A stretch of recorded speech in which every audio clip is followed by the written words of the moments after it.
اب ایک بہت بڑا یونیورسل ٹروتھ آ رہا ہے. سورہ النساء کی آیت نمبر 78 میں، اینما تکونوا، تم جہاں کہیں پر بھی ہو، یدرکم الموت، موت تمہیں آ کر رہے گی. وَلَوْ كُنْتُمْ فِي بُرُوجٍ مُشَيَّدَةٍ، چاہے تم اپنے آپ کو مضبوط قلعوں میں بھی بند کر لو نا، موت وہاں بھی تمہیں آ جائے گی. موت سے کوئی بھاگ نہیں سکتا. یعنی دنیاوی طور پہ کوئی شخص مضبوط قلعے میں آ جائے کہ مجھے کو مارنے کے لیے اندر نہیں آئے گا، سر باہر سے تو اندر آنے کی ضرورت نہیں ہے، اندر جو کچھ آپ کے اندر ہے وہ آپ کو مارنے کے لیے کافی ہے. Heart failure, kidney failure, cancer, کوئی بھی بیماری لگ سکتی ہے. باہر کی ٹریفک کو تو کسی حد تک آپ مینج کر سکتے ہیں، لیکن جو اندر چل رہا ہے وہ تو اتنا کمپلیکس نظام ہے کہ ذرا سی بھی آپ کی صرف جو سیلز کی خلیوں کی ڈسٹریبیوشن ذرا سی بھی ڈسٹرب ہو جائے کینسر بن جاتا ہے. اس کے اوپر کسی کا کنٹرول ہے؟ کتنی ینگ ڈیتھس آپ آئے دن سنتے رہتے ہیں. 25 سال کا لڑکا تھا جی، 30 سال کا لڑکا تھا جی، ہارٹ فیلئر سے مر گیا جی. یہ بھی جو عفنان بھائی بتا رہے تھے، ان کے دوست سحری کر کے سوئے ہیں، اٹھے ہی نہیں ہے، 27-28 سال عمر ہے. تو وہ اللہ تعالیٰ نے ہر شخص کو جو ٹائم دیا ہے وہ، لہذا جس طرح اللہ کو ایک ماننا ضروری ہے نا، اور اس میں کوئی شک نہیں ہے ایک ایمان والے شخص کے لیے، اس طرح بالکل اس طرح یہ ماننا ضروری ہے کہ جو رات باہر ہے قبر کی وہ اندر نہیں ہے، اور جو اندر ہے وہ باہر نہیں ہو سکتی. ایک لمحے، قرآن میں کئی جگہ یہ ٹاپک ہے کہ جب موت آئے گی ایک لمحے نہ آگے ہوگی نہ پیچھے. پھر سورہ آل عمران کے کانٹیکسٹ میں تو اللہ تعالیٰ نے یہاں تک فرمایا، جب منافقین نے کہا نا کہ ہم نے اپنے بھائیوں سے کہا تھا کہ غزوہ احد میں نہ جاؤ، نہ یہ جاتے اور نہ یہ قتل ہوتے، تو اللہ تعالیٰ نے فرمایا اس طریقے سے کوئی موت ٹال سکتا ہے؟ تم لوگ بھی جو اپنے گھروں میں بیٹھے ہوئے ہو نا، اور تمہاری جان بخشی ہو گئی ہے، تم یہ سمجھ رہے ہو کہ قتال میں نہ جانے کی وجہ سے تم بچ گئے ہو. اگر تمہاری موت بھی اللہ نے مقدر کی ہوتی تو تم خود بخود اپنی مقتل گاہوں کی طرف کھینچے چلے آتے. اور اس کو سپورٹیو حدیث ہے صحیح مسلم کی، نبی علیہ السلام نے غزوہ بدر سے ایک دن پہلے زمین پہ لکیریں کھینچی تھی. کل یہاں پہ ابو جہل کی لاش پڑی ہوگی، کل یہاں پہ عتبہ کی لاش پڑی ہوئی ہوگی، اور صحابہ کرام کہتے ہیں اللہ کی قسم اگلے دن ہم نے ان کی لاشیں ایگزیکٹ انہی جگہوں پہ دیکھی. یعنی اللہ تعالیٰ نے اپنے نبی کو وحی کے ذریعے بتا دیا تھا کل یہاں پہ لاشیں پڑی ہوں گی. تو وہ اللہ نے ان کا موت کا وقت مقرر کیا ہوا تھا، اور نبی علیہ السلام کو بتا دیا، آپ نے اپنی امت تک وہ پیغام پہنچا دیا. یہاں پہ اگر کوئی کہتا بھی ہے نا جی کہ جی وہ جی جیڑی رات قبر ہے جی وہ باہر نہیں، جیڑی باہر ہے وہ اندر نہیں ہے، یہ اکثر وہ بدماش گنڈے اور ڈان کہہ رہے ہوتے ہیں جو قاتلانہ حملے میں اپنے دوسرے جو مقابل ڈانوں سے بچ جاتے ہیں نا، تو پھر وہ کہتے ہیں او جی جیڑی لہی ہے نا جی وہ تے پوری کرنی ہے نا جی، انج تے نہیں کو مار سکتا. پھر ساتھ یہ بھی جملہ بولیں گے کہ جی وہ جو ہے نا مارنے والے سے بچانے والا جو ہے وہ ذات بڑی ہے. او بھائی مارنے والے بھی اللہ کی ذات ہے، بچانے والی بھی اللہ کی، کوئی بڑی نکی نہیں ہے، ایک کی ذات ہے جو مارتی بھی ہے بچاتی بھی ہے. لیکن ظاہر ہے وہ اس کانٹیکسٹ میں کہہ رہے ہوتے ہیں کہ کوئی شخص کسی کو نہیں مار سکتا، تو بالکل ٹھیک ہے. اب اس کے بعد ہونا تو چاہیے اس کی بقیہ کی زندگی پھر دین کے مطابق گزرے. بقیہ یہ ہوتا ہے کہ وہ پھر 4-5 گنڈے اور اکٹھے کر کے اپنا بدلہ اتارتا ہے اپنے مخالف سے، یہ رزلٹ نکالتا ہے اس سے.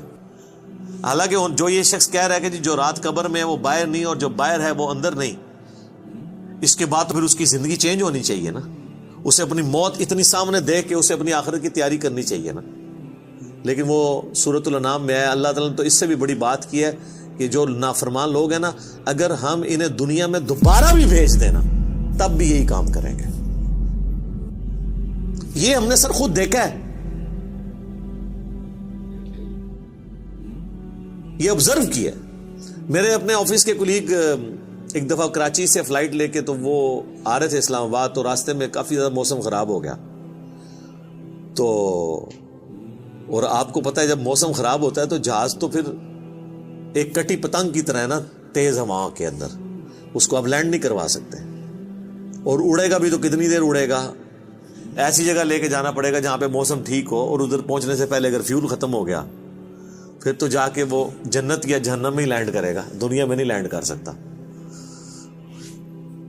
تو وہ کہتے ہیں کہ جی بس جو لینڈنگ سے تھوڑی دیر پہلے ہی موسم خراب ہو گیا تو وہ پھر جہاز دوبارہ اٹھا لیا اس نے, پائلٹ نے, لیکن وہ جہاز قابو میں نہیں آ رہا تھا. اور آپ کو پتا ہے وہ پھر اچانک جو ہے نا کافی زیادہ گہرائی پہ وہ نیچے آتا ہے جہاز, یعنی ہوا میں اگر وہ سپوز تقریباً یہ 747 تو 10 کلومیٹر ہائٹ تک اڑتا ہے, تو وہ ایک کلومیٹر ایک سیکنڈ میں ایک دم نیچے آتا ہے. وہ جب ایک دم نیچے آتا ہے نا تو وہ ظاہر ہے کہ اگر آپ نے سیٹ بیلٹ نہیں باندھی ہوئی تو آپ جا کے تو جہاز کی چھت سے جا کے لگیں گے, تو وہ بیلٹ پہلے بندھوا لیتے ہیں. اور پھر وہ اتنی زور سے کانپتا ہے, یہ تو میں نے خود بھی چائنا کی فلائٹ میں ایئر پاکٹس آتی ہیں پاکستان سے چائنا جاتے ہوئے, اتنی زور سے کانپتا ہے وہ جہاز کہ لگتا ہے کہ وہ یہ ابھی ٹوٹ جائے گا, ٹکڑے ٹکڑے ہو جائے گا. کیونکہ وہ ویسے تو انہوں نے ظاہر ہے وہ ہمارے علماء کرام نے تو نہیں بنایا ہوا کہ ناخالص ہو, وہ یعنی بڑا صحیح ڈیزائن کیا ہوتا ہے انجینئرز نے, اور اس کے اندر پوری ایک شاک ابزارو کرنے کی صلاحیت ہوتی ہے. وہ ہلتا بھی رہنا, وہ ٹوٹتا نہیں ہے, اس میں کافی ٹرسز لگا کے لچک موجود ہوتی ہے.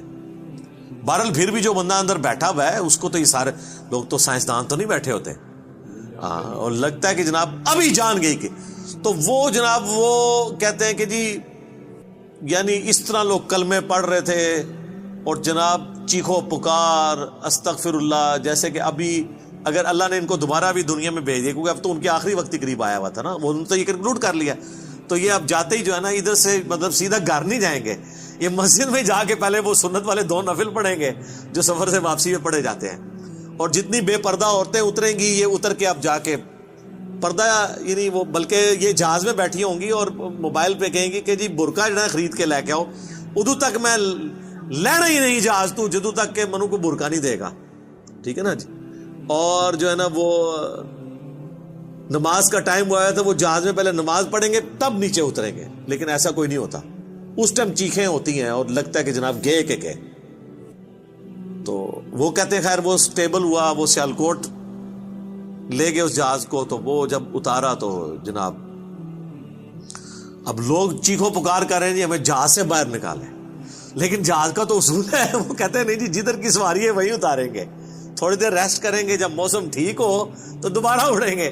اب جو موت سامنے دیکھ کے ایک بار تازہ لینڈ کیا ہو, وہ کہتا ہے جی جناب تو وہ بتا رہے تھے کہ جہاز میں جناب انہوں نے منتیں کی. اب لاہور کی سواریاں تھیں جو وہ بھی کہہ رہی ہیں کہ جی آپ ہمیں یہاں پہ ہی اتار دیں, اسلام آباد پشاور کی سواریاں بھی تھی, وہ کہہ رہی تھی سیالکوٹ سے جناب ہم, کئی لوگوں نے کہا اسی پیدل چلے جائیں گے جناب, سانو لاؤ ہوئے تھے جہاز تو لاؤ تلے, ٹھیک ہے. تو وہ لیکن ان کا ایک اصول ہوتا ہے, وہ انہوں نے یہ چیک کیا کہ جو سیالکوٹ کے یا قریبی علاقوں ان کو تو اجازت دے دی, لیکن دور والوں کو کہا نہیں جناب آپ کو چھوڑ کے, وہ کہتے ہیں جناب مہربانی کرو سانو چھوڑ کے نہ ہو. تو اس طرح موت کا یعنی روب طاری ہوا ہوتا ہے. تو یہ یعنی بات کرنا آسان ہے, جب موت سامنے آتی ہے نا بڑے بڑے لوگ, اور یہ سورۃ النام میں جو اللہ تعالیٰ نے فرمایا نا کہ ہم انہیں دنیا میں دوبارہ بھیج دیں یہی کام کریں گے, تو یہ کرنا شروع ہو جاتے ہیں نا. میں خود اسلام آباد میں پشاور موڑ جو ہے نا G8 مرکز, اسے پشاور موڑ بھی کہتے ہیں, جس طرح G9 مرکز اسلام آباد میں اسے کراچی کمپنی کہتے ہیں. تو ادھر میں ایک دفعہ ایک ٹیکسی میں نے لی, تو وہ ٹیکسی والے سے میری ڈسکشن شروع ہوئی, تو وہ کہنے لگا جی مجھے تو اللہ تعالیٰ نے نئی زندگی دی ہے. کہتا ہے جی میں ادھر ہی کھڑا ہوا تھا تو پیچھے سے ایک بڑا ٹریلا آ کے چڑھ گیا. یہ ٹریلے آپ کو پتہ کس سپیڈ پہ چل رہے ہوتے ہیں, یہ بڑے بڑے جو وہ ڈیمپرز, جن کو ڈیمپر کہتے ہیں. اور کہتا ہے جی میں تو گھر والے بھی آ کے بس سارے رشتہ دار کے کر کے مل کے جا رہے تھے. شفا انٹرنیشنل میں وہ کئی ہفتے تک وینٹیلیٹر کے اوپر رہا. وینٹیلیٹر پہ اس طرح کے جو لوگ ہیں بہت کم ہی ہوتا ہے کہ واپس آئیں. پھر آہستہ آہستہ ریکوری ہو گئی, یعنی وہ تو موت کے منہ سے بلکہ نئی زندگی لے کے واپس آیا. تو میں نے اس سے پہلا سوال یہ کیا کہ اب تم مطلب زندگی کیسے گزار رہے ہو, نماز پڑھتے ہو, مسلمان ہو؟ کہتے جی ٹائم لگ جاتے پڑھ لیتی ہے. تو میں نے کہا صدق اللہ العظیم, اللہ نے سچ فرمایا, اگر ہم انہیں دنیا میں دوبارہ بھی بھیج دینا پھر یہ وہی کام کریں گے جو یہ کرتے رہے. تو اتنا قریب سے بھی موت کو دیکھ کر لوگ جو ہے نا وہ پھر بھی یہ باز نہیں آتے اپنے حرکتوں سے. موت بہت بڑی حقیقت ہے. کاش اس پہ ہمارا ایمان بھی اس لیول کا ہو تو پھر انسان کا قبلہ درست رہتا ہے. آپ دیکھیں سورہ البقرہ کے سٹارٹ میں اللہ تعالیٰ نے جو ذکر کیا ہے اہل ایمان کا, اس میں کیا فرمایا؟ والذین یؤمنون بما انزل الیک, وہ ایمان لاتے ہیں جو اے نبی تمہاری طرف نازل ہوا, وما انزل من قبلک, اور جو نازل ہوا تم سے پہلے, اس پہ ایمان رکھتے ہیں. وبالآخرۃ ہم یوقنون, اور آخرت پہ یقین رکھتے ہیں. آخرت کے لیے ایمان کا لفظ بھی کافی نہیں, اللہ نے سمجھا یقین, کیونکہ قبلہ تبھی درست ہوتا ہے جب انسان کو یہ پتا ہو کہ میں نے مر کے کسی کے حضور اکاؤنٹیبل ہونا ہے, جواب دہ ہونا ہے. آج یہ جتنے لوگ کہتے ہیں نا جی جو قبر سے باہر رات ہے وہ اندر نہیں, جو اندر ہے وہ باہر نہیں ہے, یہ صرف ان کی منہ شگافی ہیں. واقعی اگر ان کا یقین ہو تو حرام خوریاں کر رہے ہو, لوگوں کا مال لاحق طریقے سے ہڑپ کر رہے ہو, اللہ تعالیٰ کے حقوق کو پامال کر رہے ہو, ماں باپ کے ساتھ بے سلوکی والا معاملہ کر رہے ہو, بیوی بچوں پہ ظلم کر رہے ہو, بہن بھائیوں کی جائیداد دبا رہے ہو, معاشرے کے لیے ناسور بنے ہوئے ہو, ایسے لوگ نہیں, پھر تو ان کو بالکل سیدھا ہو جانا چاہیے. تو بات کہاں سے شروع ہوئی تھی کہ اللہ تعالیٰ فرما رہا ہے کہ تم اپنے آپ کو مضبوط قلعوں میں بھی بند کر لو نا, تب بھی موت تمہیں آ کر رہنی ہے. موت کو کوئی ٹال نہیں سکتا, کیونکہ موت تو اللہ تعالیٰ نے بھیجنی ہے. اللہ کے پاس تو کروڑوں آپشنز ہیں. ایگزٹس تو ہر شخص کا اس دنیا سے لکھا ہے, خواہ ایئر کریش میں ہو, چاہے ہارٹ فیلئر سے ہو, خواہ کسی شیر کے پیٹ میں جا کے ہو, خواہ کڈنی فیلئر سے ہو, خواہ کسی روڈ ایکسیڈنٹ میں ہو, ہر بندے نے دنیا سے جانا ہے اور وہ طے ہے, اس سے آگے پیچھے نہیں ہوگا. البتہ جو قاتل کو ہم سزا دیتے ہیں اس لیے کہ قاتل جو ہوتا ہے اس کو اللہ تعالیٰ نے یہ کام کرنے سے منع کیا ہوا ہے, وہ اس کی وجہ سے اسے سزا دی جاتی ہے. اس وجہ سے نہیں کہ وقت سے پہلے اسے قتل کر اس نے مار دیا, کیونکہ اس نے مارا اپنی ویل سے ہے, نافرمان, اس کی تو موت آنی تھی. اور اللہ تعالیٰ کو تو اپنے علم سے یہ بھی پتا ہے کہ کس نے کیا کرنا ہے, لیکن اللہ نے کسی کو پابند نہیں اپنے علم کا کیا کہ تو نے یہ کرنا ہے, بلکہ اللہ نے مستقبل کو فورس ہی خود ہی کیا ہوا ہے.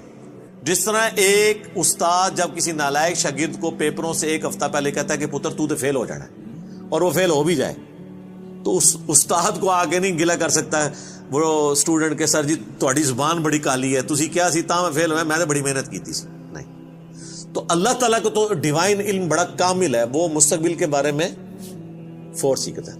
اب رہا یہ معاملہ کہ اللہ نے ہمیں اس آزمائش میں ڈالا کیوں ہے, تو وہ اللہ نے اس کو بین کر دیا. لا یسأل عما یفعل, اللہ کو کوئی نہیں پوچھ سکتا کہ اس نے یہ کیوں کیا. وہم یسألون, اور اللہ ہر ایک کو پوچھے گا. تو ابھی تو فی الوقت اللہ نے جس امتحان میں ڈالا ہے اس میں آپ نے گیون سرکمسٹانسز میں پرفارم کرنے کی کوشش کرنی. ہماری ایک اکیڈمی کے بڑے قریبی ہمارے ممبر عمر بھائی فوت ہو گئے آلموسٹ 37 ایئرس کی ایج میں, اللہ تعالیٰ ان کی مغفرت کرے. اور ماشاءاللہ انہوں نے اپنی ینگ ایج کے اندر اپنے عقیدہ توحید کی اصلاح کی, اپنے گھر والوں تک اصلاح پہنچائی, اپنے والدین تک پہنچائی.